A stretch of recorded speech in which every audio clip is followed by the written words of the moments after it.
Əziz, möhtərəm müsəlman qardaşlarım, bu gözəl cümə gününün rəhməti, bərəkəti, mağfirəti cümləmizin və bütün ümməti Muhammedin üzərinə olsun.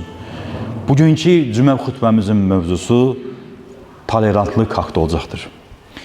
Əziz, dəyərli müsəlman qardaşlarım, Allah-u Teala son dini olan İslam ilə bizi şərəfləndirmişdir. Dünya və axirət saadətinə çatmaq istəyən hər müsəlman yaşayışını, söz və davranışlarını İslam'a görə qaydaya salmalıdır. Bilindiyi kimi insanlar fərqli yaradılmışdır.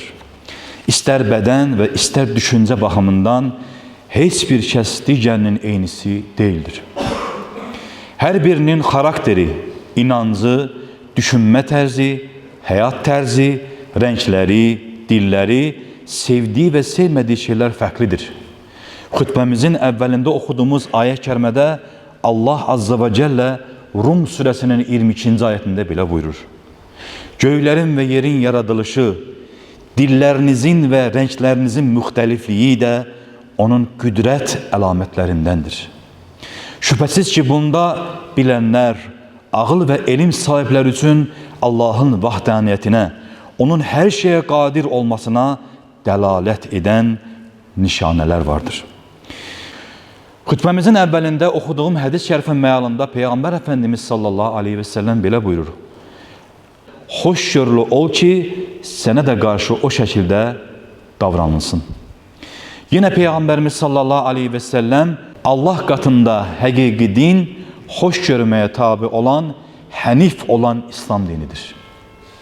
Əziz, dəyərli müsəlman qardaşlarım, İstər yaşadığımız ölkədə, istər müxtəlif xasiyyətə, müxtəlif inanca sahib insanlar var.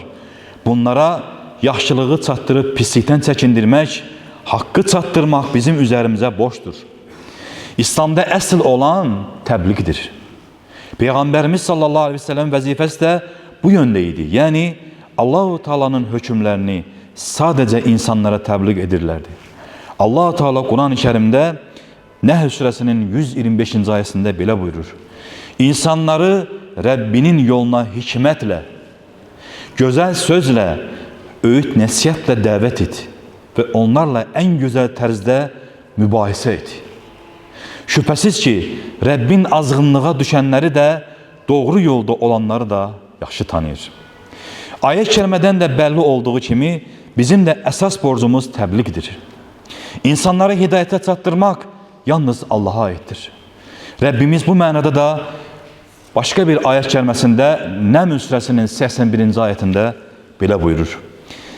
Sən o körləri, düşdükləri əyri yoldan hidayətə gətirə bilməzsən. Hidayət verən sən deyilsən. Sən haqqı yalnız ailərimizə, inananlara eşitdirə bilərsən. Məhz onlar müsəlmandırlar. Allah'a ürəkdən inanıb ona canla başla itaət edərlər. Başqa bir ayət kəlmədə isə Yunus surəsinin 99-cu ayətində Allah belə buyurur. Əgər Rəbbin istəsəydi, yer üzündə olanların hamısı iman gətirərdi. İnsanları iman gətirməyə sən mi məcbur edəcəksən? Bu sənin işin deyildir. Sənin vəzifən ancaq İslamı təbliğ etməkdir. Dəyərli qardaşlarım, bizim üçün ən gözəl örnək olan Rasulullah sallallahu aleyhi və səlləmin həyatına baxsaq görərik ki, həm dostlarına, həm də ona düşmənçilik edənlərə qarşı göstərdiyi böyük xoşgörü və mərhəmət nümunələri zəngindir. Peyğəmbər Əfəndimiz sallallahu aleyhi və səlləm özünü lənətçi deyil, rəhmət Peyğəmbəri kimi xarakterizə etmişdir.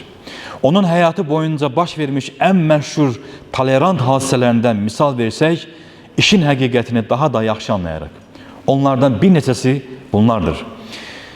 Məkkənin fəthi və ümumi bir toplumun əf olunması. Rasulullah sallallahu aleyhi və səlləm Məkkə müşriklərinə qarşı şəhəri fəth etdikdən sonra böyük bir alicənablıq göstərmişdir. Qisas almaq imkanı olduğu halda onlara bugün sizə qınaq yoxdur. Hamınız azadsınız deyərək ümumi əf elan etmişdir. Taif hadisəsi Taif şəhərində daşqalaq edilmiş və ağır təhqirlərə məruz qalmışdı. Mələklərin şəhəri məhv etmək təklifinə qarşı Peyğəmbərimiz sallallahu aleyhi ve sellem, xeyr, mən istəyirəm ki, Allah onların nəslindən ona ibadət edənlər yetişsin deyərək, onlara bəddua etmək yerinə xeyr dua etmişdir. Başqa bir örnək olaraq, digər inanclara hörməti, yəni Peyğəmbərimiz sallallahu aleyhi ve sellemin tolerantlığı yalnız müsəlmanlara məhdudlaşmamışdır. Yanından qeyri-müslümün cənazəsi keçdikdə keçərkən ayağa qalxmış. Bunun səbəbini soruşanlar, sahabələr, Allah Resulü sallallahu aleyhi ve sellem belə cavab vermiştir. O da bir insan deyilmi?